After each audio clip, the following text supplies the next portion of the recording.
잘난 거 하나 없지만 그래도 게으르게 살지는 않았다고 생각했어요. 그 결과 돈 때문에 처자식이 비싼 걸 입거나 비싼 걸 먹지는 못했어도 돈 때문에 남한테 아쉬운 소리를 한다거나 눈치 볼 일은 없었죠. 하지만 와이프는 저하고 달랐나 봐요. 돈이 부족하다며 다시 일을 다니겠다고 한 거였죠. 아직 아이가 어려서 회사 다니기 힘들지 않겠냐고 했지만 와이프의 전 직장 상사가 독립한 거라서 시간 조율이 가능하다고 했어요. 시간도 맞춰준다는데 더 이상 고민할 것도 없어서 알겠다고 했죠. 생각보다 좋았어요. 큰 금액은 아니어도 와이프가 돈 버니까 외벌이 할 때보다 삶의 질이 많이 달라졌거든요. 그래서 와이프한테 한편으로는 고마우면서도 많이 미안했었죠. 그렇게 행복한 시간만 보내던 어느 날 와이프가 주말에도 출근해야 할 것 같다고 했어요. 저는 당연히 안 된다고 했지만 저쪽에선 시간 조율도 우리한테 맞춰줬는데 이것까지 못해주면 내가 눈치 보게 되잖아. 그렇긴 하지만 저도 더 이상은 안 된다는 말을 못했었죠. 그래도 심각하게 생각하지는 않았어요. 주말에 나가봐야 얼마나 나갈 거냐는 가벼운 생각 때문이었죠. 하지만 와이프는 주말 출근을 하고 나서부터는 꾸준히 나갔어요. 전 가족이 함께 있을 수 있는 시간이 주말밖에 없는데 계속 나가면 우리는 언제 같이 있는 거냐고 했지만 자기는 왜 이렇게 이기적이야? 내가 바쁜 만큼 회사가 바쁠 거라고 생각 안 해? 여기서 나도 가족하고 보내야 하니까 다시 출근 안 하겠다고 하면 뭐라고 하겠어? 나는 자기가 돈 버는 것도 정말 좋은데 그것보다 소중한 게 우리 가족끼리 있는 거라고 생각해. 누군 가족끼리 안 지내고 싶은 줄 알아? 그런데도 내가 이렇게 필사적으로 일하고 있는 건 다시 예전처럼 살기 싫어서 그런 거야. 와이프의 말은 저한테 비수처럼 날아왔어요. 마치 제가 무능력해서 이렇게 된 거라고 말하는 걸로 느껴졌거든요. 이때부터 모든 주도권은 와이프가 가져가게 되었어요. 제가 할 수 있는 거라고는 그저 지켜만 볼 뿐. 와이프가 나가서 언제 들어오는지에 대한 불만은 표현 못했죠. 시간이 지나니까 이것도 익숙해지더라고요. 와이프가 없는 주말이 더 이상 어색하지 않았을 때 중년 여성이 집에 찾아왔어요. 처음엔 홍보나 종교 쪽 사람인 줄 알았는데 그건 아니었고 제가 생각지도 못한 말을 해주며 경고를 하고 갔었죠. 경고는 제 와이프와 자신의 남편이 불륜을 저지르고 있으니 저보고 와이프 관리를 똑바로 하라는 거였어요. 충격이었어요. 믿고 싶지 않았는데도 이상하게 불안했거든요. 늦은 밤 와이프가 퇴근하고 집에 왔을 때 얘기를 해볼까도 싶었지만 아무런 증거 없이 중년 여성의 말만 믿고서 따져 물을 수도 없어서 잠든 와이프 몰래 스마트폰을 확인해 봤더니 수상한 증거들은 바로바로 삭제하는지 아무런 증거를 찾을 수가 없었죠. 결국 전 그날 밤 뜬 눈으로 밤을 지새울 수밖에 없었어요. 잠든 와이프와 아이를 보면서 만감이 교체했거든요. 그렇게 한 주가 지나고 와이프가 다시 주말 출근을 한다고 했던 날, 저 혼자 와이프를 쫓아갈 수가 없어서 아이와 함께 몰래 와이프 회사를 찾아가 봤어요. 하지만 와이프의 회사는 아무런 인기척이 없었죠. 이젠 뭐가 됐든 꼭 확인해야겠다는 생각이 더 강해졌어요. 그래서 쪽팔리지만 주변 지인들에게 조언을 구하다가 한 지인이 저처럼 힘들어하다가 잡아낸 방법이 있다며 녹음기를 주더라고요. 와이프 몰래 가방 안 깊숙이 넣으면 모를 수도 있다는 말에 그렇게 했죠. 그리고 결과를 알았을 땐 저의 인생이 끝난 것만 같았어요. 말로만 듣고 TV로만 보던 불륜을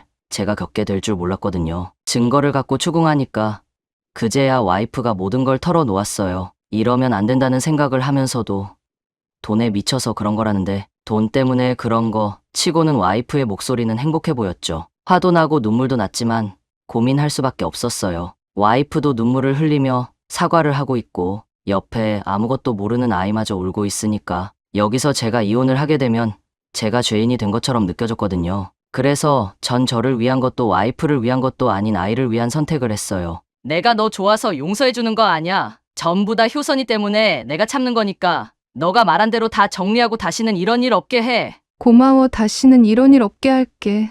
앞으로 자기한테 속죄하면서 살게. 용서는 해줬지만 제 마음은 불안했어요. 언제 또다시 와이프의 마음이 불타오를지 몰랐거든요. 나름대로 와이프도 제 앞에선 의심 안 받기 위해서 노력하는 것 같긴 했었는데 그래도 제 마음은 예전으로 돌아갈 수가 없었죠. 그렇게 10년이 지났어요. 과거 죽을 것만 같았던 기억은 한 번씩 생각만 날 뿐.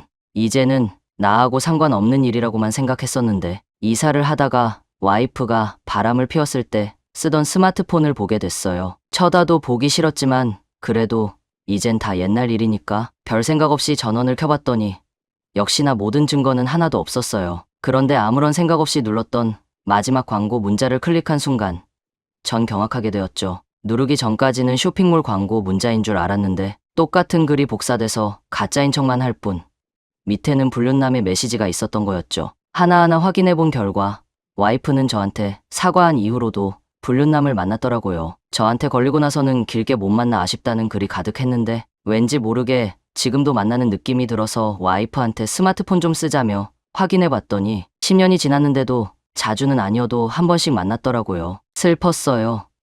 이제 겨우 안정적으로 사나 싶었는데 그동안 저와 아이를 배신하고 지금까지 연기한 와이프가 정말로 미웠거든요. 참지 않고 이야기했어요. 분명 다 정리한다고 했는데 왜 아직도 만나고 있냐고 하니까 그걸 왜 찾아봐? 아, 뭐라고? 안 찾아봤으면 자기도 아무것도 모른 채 잘 살았을 거 아니야. 지금 누가 화낼 상황인데 왜 자기가 화를 내? 이게 내가 잘못한 거야? 내가 자기 때문에 지쳐서 더 이상은 내가 못 살겠어. 뭐? 내가 지금까지 자기한테 못해준 게 뭐가 있어? 자기한테 미안해서 아무 말 안 하고 살아준 세월은 생각 안 해? 대단하네. 지금까지 나한테 미안해서 참고 살았던 거였어? 나도 더 이상은 이렇게 살기 싫으니까 이혼해. 나는 뭐 너가 해달라고 하면 다 해줘야 해? 내가 뭐 달라고 그랬어? 나만 나갈 테니까 이혼해달라고. 그렇게 해.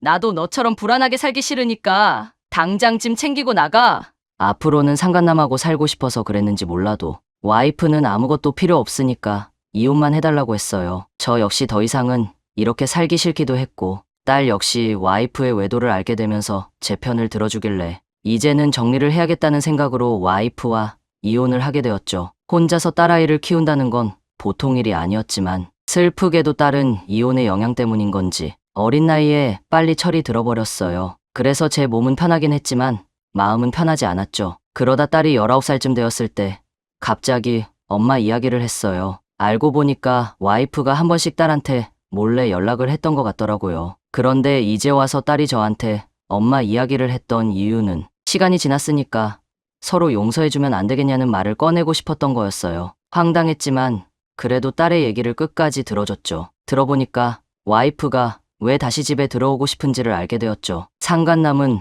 와이프보다 17살이나 많았는데 막상 저와 이혼하고 나서 상간남과 같이 살게 될 줄 알았지만 상간남도 유부남이다 보니까 와이프하고는 살지 못했던 거였죠. 그러다 3년 전쯤인가 상간남이 암에 걸려 사망하게 되었는데 상간남의 재산은 상간남의 아내와 자식들에게만 상속되면서 와이프만 낙동강 오리알 신세가 되었던 거였어요. 참 뻔뻔하다는 생각밖에 들지 않았어요. 저한테는 마치 자식과 남편을 버려도 될 만큼 찐사랑을 찾은 것처럼 행동하더니 이제 와서 딸을 이런 식으로 꼬시고 있을 거라고는 상상도 못했거든요. 전 딸한테 미안하지만 용서하기 힘들다고 했어요. 혹여나 제가 반대해서 딸이 실망하지 않을까 걱정도 했었지만 다행히도 딸은 저를 이해해줬는지 더 이상 아무 말을 하지 않았죠. 그 후로 딸의 입에서 와이프 이야기는 못 들었어요. 그래서 와이프 소식은 전혀 모른 채 지내고 있었는데 어느 날 방에서 큰 소리가 들리길래 무슨 일인가 싶어서 들어봤더니 전체적인 내용은 몰라도 와이프가 다른 남자를